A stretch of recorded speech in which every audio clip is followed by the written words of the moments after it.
Everyone, welcome back to my channel which is all about competitive examinations. और अभी हमने देखा है रिसेंटली आरआरबी एनटीपीसी के काफ़ी सारे फॉर्म्स भर आए हैं। रेलवे में बिल्कुल मतलब बहुत सारी वैकेंसीज निकली हैं एनटीपीसी की, बोथ ग्रेजुएट और अंडर ग्रेजुएट। तो काफ़ी सारे लोगों के मन में ये डाउट होगा कि ये जॉब एक्चुअली होती कैसी है।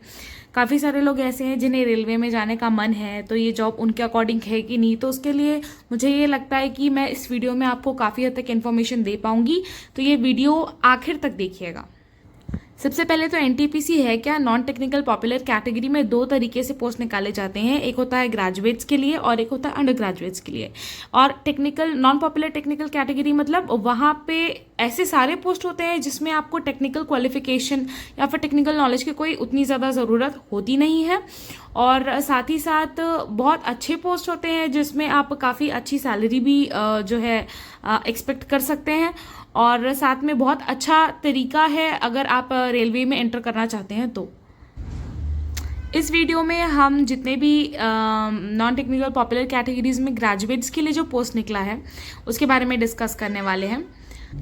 सबसे पहले तो कौन कौन से पोस्ट निकले हैं ये देख लेते हैं। चीफ कमर्शियल कम टिकट सुपरवाइजर पहला है, स्टेशन मास्टर दूसरा है, गुड्स ट्रेन मैनेजर तीसरा है, जूनियर अकाउंट असिस्टेंट कम टाइपिस्ट तीसरा है, चौथा है, और senior clerk cum typist last post है जो इस बार के नोटिफिकेशन में हमको देखने मिला।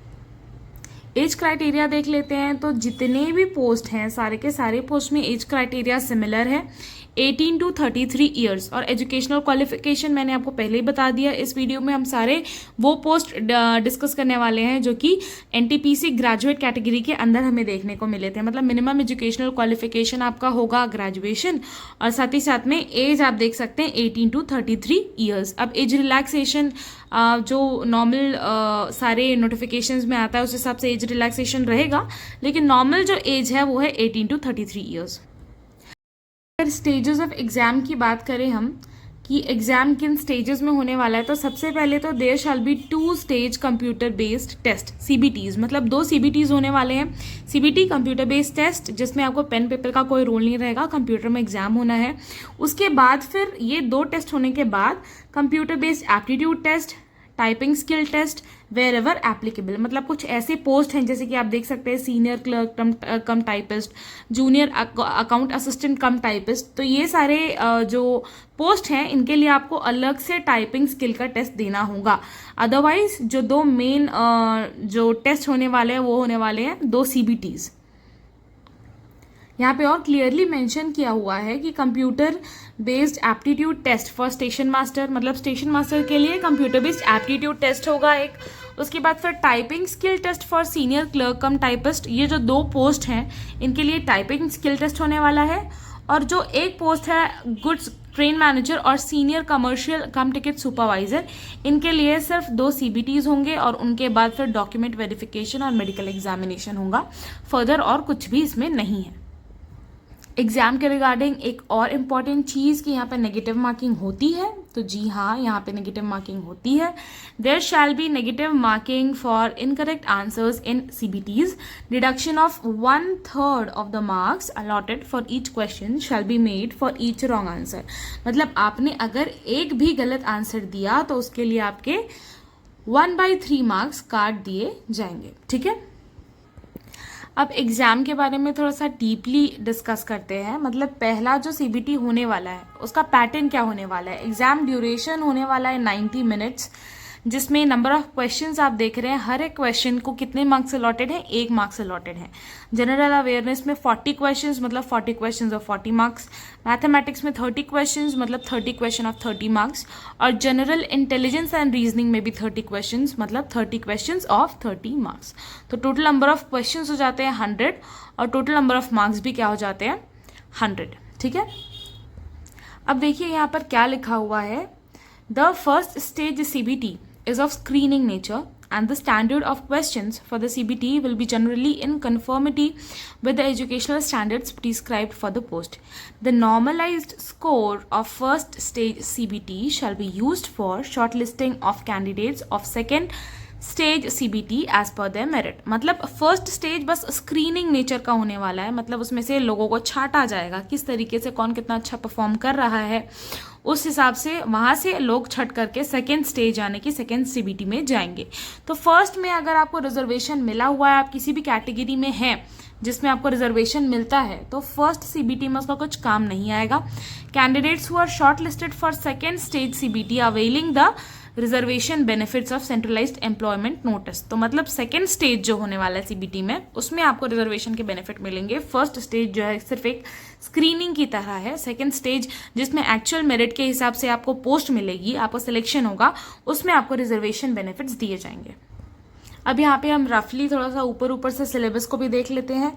बाकी आप सारे ये जितने भी चीज़ें हैं, ये सारी चीज़ें बहुत डिटेल में नोटिफिकेशन में दी हुई है। You are free to download the notification from the Google, और वहाँ से आप सारी चीज़ें बहुत बारीकी से, बहुत अच्छे से देख सकते हैं। फिर भी मैंने वीडियो में काफ़ी सारी चीज़ें बताई है और इससे आपको काफ़ी सारी चीज़ें क्लियर भी हो जाने वाली है।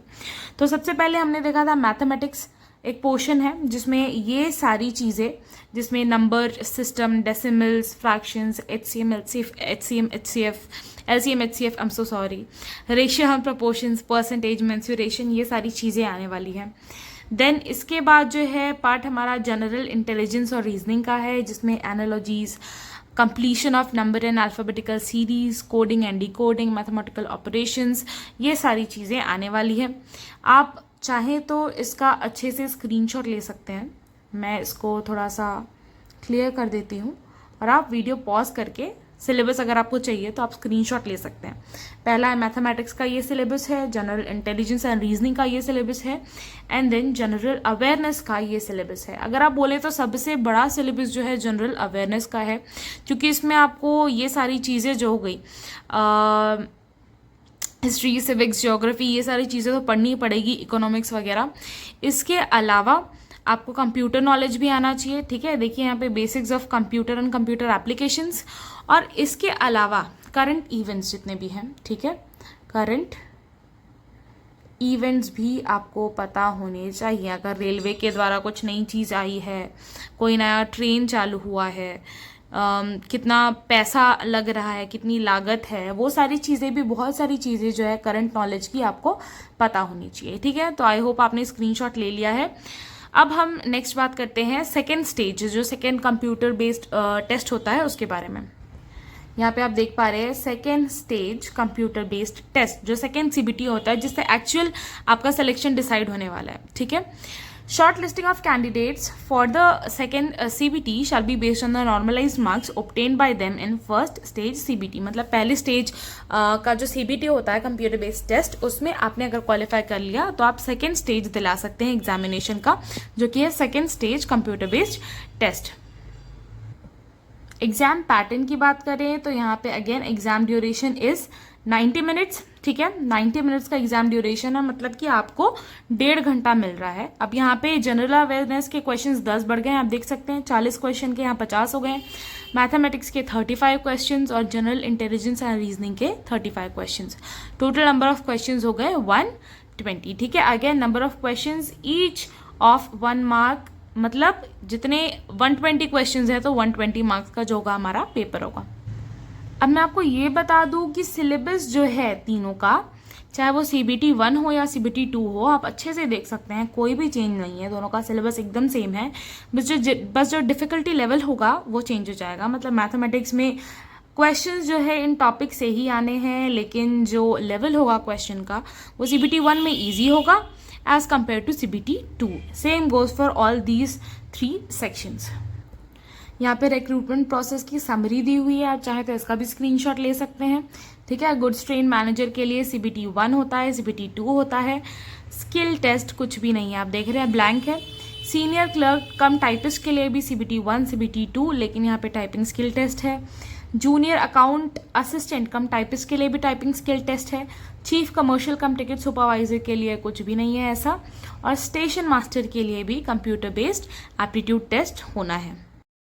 एक और इम्पॉर्टेंट चीज़ जो मैं डिस्कस करना चाहूँगी वो ये है कि आरआरबी जो है अलग अलग जगह पे बटी हुई हैं, यानी कि RRB Bilaspur, RRB Kolkata, RRB Ahmedabad.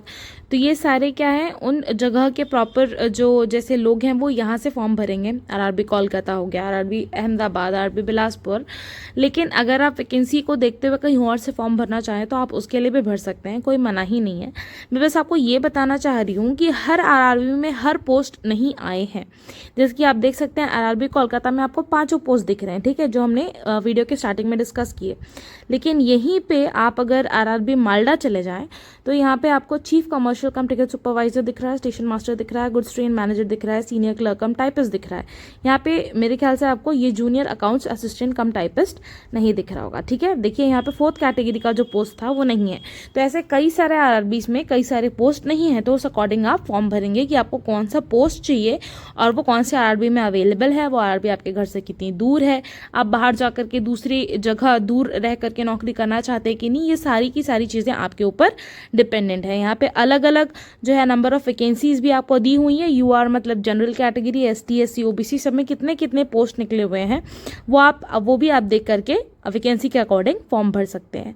अब जो वर्क प्रोफाइल होता है ये सारे पोस्ट में क्या काम करना पड़ता है, इसके लिए आप नेक्स्ट वीडियो देखिएगा।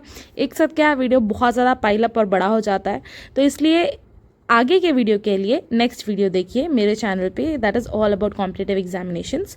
और मैंने बैंकिंग के बारे में भी कुछ वीडियोस बनाए हैं, ठीक है, आईबीपीएस क्लर्क और ऑफिसर के बारे में। अगर आप कॉम्पिटिटिव एग्जाम्स की तैयारी कर रहे हैं तो आप वो वीडियोज़ भी देखिएगा और मेरे चैनल को सब्सक्राइब करिएगा, वीडियोज़ लाइक करिएगा। Thank you so much.